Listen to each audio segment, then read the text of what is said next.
Team तो यहाँ आई नहीं और दुबई में उसके मैचेस हो रहे हैं चैंपियंस ट्रॉफी के। आपको किस वक्त ख्याल आया कि आपको अपनी टीम के मैचेस ना होने के बावजूद भी पाकिस्तान जाना चाहिए?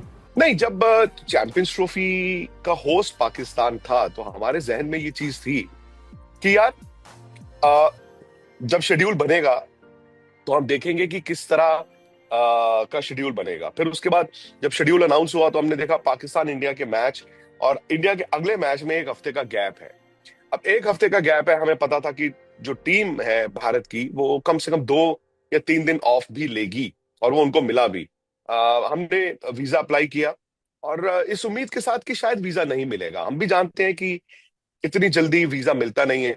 मुझे याद है कि मंडे शाम को हमें एक्रेडिटेशन की ईमेल आई थी आईसीसी की तरफ से, और उसमें लिखा हुआ था कि अगर आप पाकिस्तान जाना चाहते हैं तो आप इस ईमेल पे आप कांटेक्ट करें। अच्छा, मैंने और निखिल ने हमने उस पे कांटेक्ट कर दिया। जो डिटेल्स उन्होंने मांगी थी हमने भेज दी। अब यकीन मानिए आधे घंटे में समी भाई का वो उनका ईमेल आ गया था, वो जो लेटर होता है फॉर वीजा पर्पसेस। हालांकि उसके बाद 3-4 दिन का प्रोसेस था। तब भी मुझे लगा था कि शायद नहीं होगा, बट अचानक से हुआ। फ्राइडे लास्ट वर्किंग डे था, और मंडे हमने सुबह दुबई के लिए आना था, और फ्राइडे हमें जब आ गया कि वीजा हमारा क्लियर हो गया है, हमने वीजा लगा लिया। और उस वक्त हमने प्लान बना लिया था कि यार जो ये 2-3 दिन होंगे हम इसका इस्तेमाल करेंगे, क्योंकि एक जर्नलिस्ट के तौर पे जब चैंपियंस ट्रॉफी 2 मुल्कों में, एक तो दुबई में इंडिया के मैचेस हैं, दूसरा वहां पर है, तो एक मौका भी रहता है ये देखने का कि पाकिस्तान में क्रिकेट को लेकर लोग क्या सोच रहे हैं। और ये नहीं मैंने सोचा था कि पाकिस्तान की टीम जब टूर्नामेंट शुरू होगा पहले 4 दिन में मतलब टूर्नामेंट से बाहर हो जाएगी। हमें ये था कि भाई मतलब शायद उनका और बांग्लादेश का मैच जो होगा बड़ा एक्साइटिंग मैच होगा, उस पर शायद क्वालिफिकेशन लगी होगी। उसके अलावा हम ये देखना चाहते थे कि इंतजाम जिनको लेकर पहले बातें हम भी करते थे, और पाकिस्तानी मीडिया से भी सुनते थे कि वो इंतजाम कैसे हैं। मतलब मैं 2006 में आखिरी बार गया था। शायद 2006 में जो फैसिलिटीज थी उस टाइम पे ठीक थी। फिर ये खबरें आई कि फैसिलिटीज नहीं है, ग्राउंड शायद आउटडेटेड हो गए हैं। तो वो अपनी आंखों से आप देखना भी चाहते थे कि क्या चल रहा है क्या नहीं चल रहा।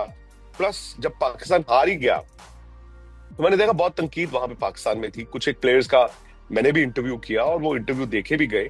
आज तक हमारे न्यूज चैनल पर या स्पोर्ट्स तक जो हमारा यूट्यूब चैनल है उस पर भी देखे गए। तो एक एक मौकिफ लेना जरूरी था कि पाकिस्तान अपनी क्रिकेट को कैसे देख रहा है, और दूसरा पाकिस्तान इंडियन क्रिकेट को कैसे देख रहा है। पाकिस्तान में ऐसी क्या कमियां हैं कि आज इंटरनेशनल क्रिकेट में वो पिछड़ता जा रहा है। तो ये एक जर्नलिस्ट के तौर पे एक ऐसा सब्जेक्ट है।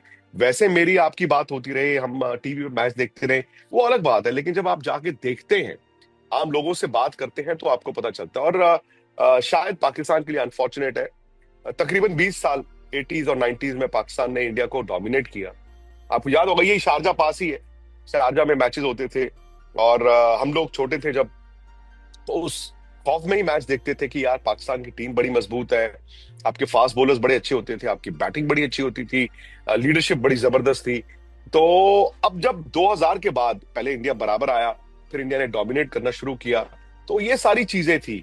और 2004 में हम तो सीरीज जीते थे, वनडे भी जीते थे, टेस्ट मैचेस भी जीते थे।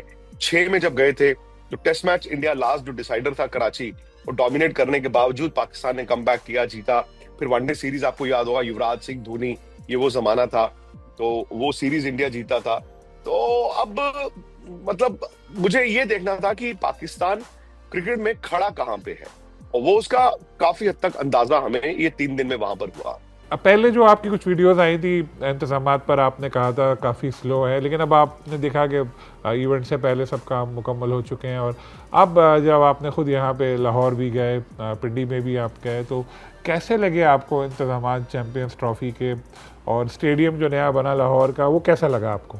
मैं गजाफी स्टेडियम देखा, और मुझे इतना याद था कि जब 2004 और 6 में गजाफी स्टेडियम में हम लोग मैच कवर करने जाते थे, तो वो आउटडेटेड नहीं था उस टाइम पे। उस टाइम के लिहाज से वो स्टेडियम अच्छा था, और बड़ी अच्छी वाइब थी, बिकॉज मुझे याद है वो खुला डुला मैदान होता था, कैनपीज लगी होती थी, और मैदान एक ऐसे एरिया में थे जहां पे आपका फुटबॉल का ग्राउंड है, आपका हॉकी का ग्राउंड है, एनसीए क्रिकेट एकेडमी जो आपकी है वो है, एलसीसी वहां पर था। और वो एक ऐसा एरिया था लिबर्टी के आसपास, जहां पे लगता था कि यार क्रिकेट यहाँ पे है। अब स्टेडियम नया बना है, उसको ऑब्वियसली मॉडर्न तरीके से बनाया गया। हालांकि मुझे लगा कि पाकिस्तान ने रेनोवेशन वगैरह का काम, सलीम भाई, थोड़ा लेट किया शुरू, और लेट ही खत्म हुआ। बहुत चीजें ये चलती थी हमारी तरफ से भी, आपकी तरफ से भी। हम कहते थे यार वक्त पे तो नहीं हो पाएगा, और आपकी तरफ से आता था कि नहीं नहीं, सब ठीक ठाक है।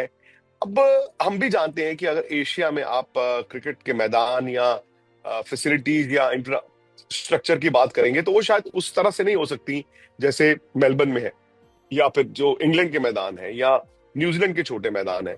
लेकिन फिर भी कंसिडरिंग कि लेट शुरू हुआ, मुझे लगा उन्होंने ठीक ठाक काम ही किया है। तो पाकिस्तानी खानों से भी लुत्फानंदोज हुए आप? क्योंकि मैं फिर वही कहूँगा, वीडियोस में तो नजर आ रहा था इधर उधर आप जा रहे हैं। सलीम भाई, खाया, मैं बहुत ज्यादा मतलब फूडी नहीं हूँ, तो मैंने मतलब लिमिट में ही खाना पीना। लेकिन शकरकंदी बड़ी मशहूर हुई। शकरकंदी, वो पहले दिन हम जब सिम कार्ड एक्सचेंज कर रहे थे तो वक्त था, तो बाहर एक रेडी लगी हुई थी। सना ने कहा चलो मैं आपको ये खिलाता हूँ। अच्छा, सना ने हर चीज ऐसे की कि जैसे हमारे उधर नहीं होती, तो हम हर चीज में बताते थे यार ये हमारे भी होता है। तो शकरकंदी खाई, थोड़ी सी खाई, लेकिन वो बड़ी मशहूर हुई। मैंने सुना कि वो वीडियो बड़ा वायरल हुआ। अच्छा, फिर क्या होता है ना कि कभी कभी आप you go back to the roots. मतलब मुझे ऐसा लगा जैसे गंडेरी, मैंने वैसे ही मजाक मजाक में बोला, मैंने कहा यार मुझे गंडेरी खाने का बड़ा दिल कर रहा है। अच्छा, मैंने क्या, हम जा रहे थे कहीं पे, तो मैंने कार में ना वो देखा, रास्ते में एक रेडी लगी हुई थी, वो गंडेरी बेच रहा था। तो मुझे, मेरे दिमाग में समाव वो रहा, और मैं हवेली रेस्टोरेंट में हम डिनर कर रहे थे, तो मैंने वहां पर वैसे ही मजाक में बोल दिया, मैं यार गंडेरी। उन्होंने पता नहीं कहाँ से आधे घंटे में वो अरेंज कर दी, हमने वो खाई। और कुछ फैंस थे, यकीन मानिए, जब वो अगले दिन हमें मिले तो वो लिफाफों में गडेरिया बांध के लेके आए हुए थे। मतलब ये फैक्ट है कि मतलब आप सोचें और वो आपके सामने। हाँ, इतना जरूर है कि जिसको भी आप मिलें, वो यही कहते थे जी खाना खाएं, खाना खाएं। तो मैंने उनको फिर कहना शुरू किया कि भाई माफ कर दो, खाना इतना मत खिलाओ कि हमारे पेट फट जाए, उतने ही कपड़े लेके आए हैं, शायद हम अब शॉपिंग नहीं कर पाएंगे।